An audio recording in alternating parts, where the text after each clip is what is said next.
Have you ever heard the term playing chess off the board? You know what that means. Playing chess off the board is like being ahead of your opponent or being one step ahead, thinking in the future, right? But I'm gonna make up a term called playing Monopoly off the board. So I'm gonna give you 5 lessons of Monopoly that should be applied in real life. All right, check this out. In the beginning of the game, everybody starts out with the same status. Nobody has any property, right? So then you roll your dice and then you advance.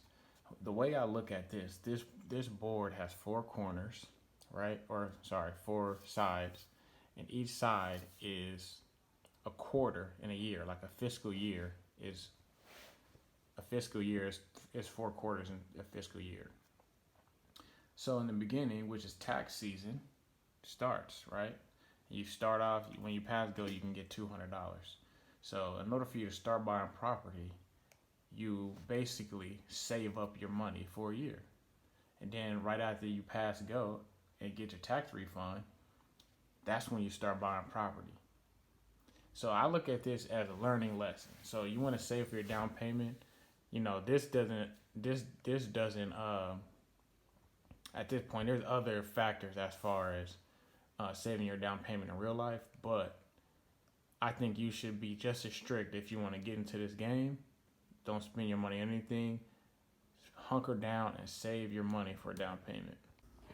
Okay, so this is another powerful lesson. So it's always a good idea to buy real estate on and off the Monopoly board. So what this looks like on the board is Baltic Avenue and Mediterranean Avenue are the least expensive. But regardless, you still gonna have to pay if you land on the property. It's also for Boardwalk and Park Place, they cost the most, and if you land on it, it hits you for the most. But what they both have in common is that if you land on this property, you still have to pay. So regardless of what that looks like off the board, regardless of where you are financially, there are property that you can buy. There is real estate that you can buy that you can benefit from. Another huge lesson in real estate is cash flow and multiple streams of income. So say someone's coming around your block. You own the light blue block, right? They hit the Oriental one time. They coming off 750. And then they roll a 2 or a 3. They coming off another 750. In the meantime, you didn't have to do any work. What that looks like in real life, playing off the board, what that looks like is you owning property. And every month, you're receiving a check in the mail from your management company because you just own the property. You didn't have to swing any hammers. You didn't have to do anything for it. You're just getting mailbox money and cash flow. So I'm sure if you played Monopoly, you have at least won one time. So when you have multiple people you're playing against, right? And it's ending. Everybody kind of knows who's winning the game, right? Everybody sees who got all the property, got hotels and houses on their property, right?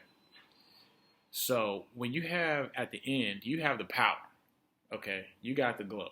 So what happens is, at the end, they're hoping not to land on your property so they don't got to pay you. But when they do, and you break the bank, they look at you, and they ask you, like, yo, can you stall me out? Can you let me slide one time? This happens all the time in real life. These are powerful lessons because in real life, when you're owner of property, you have the right as an owner to set the price you want to sell your property. You got the right as an owner to sell the price of leasing, right? And, that's just a powerful thing as far as, shelter, right? Okay, so the final lesson is pride and ownership, okay? So pride and ownership it's actually a psychological term. So people, it's made for people that feel better about an item if they own it. So, you'll do a little bit better paint, or you make sure you clean up a little better if it's your property. I think that pride and ownership, that feeling happens on the board when you win the game of Monopoly.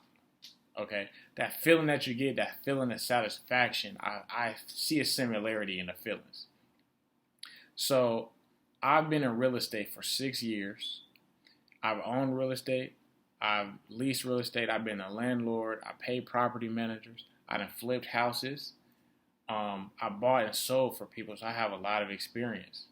Also, I'm undefeated in Monopoly. 5,002-0. Anybody tell you different, they're lying. But I would love for the public to use my expertise and my experience to win the game of Monopoly off the board.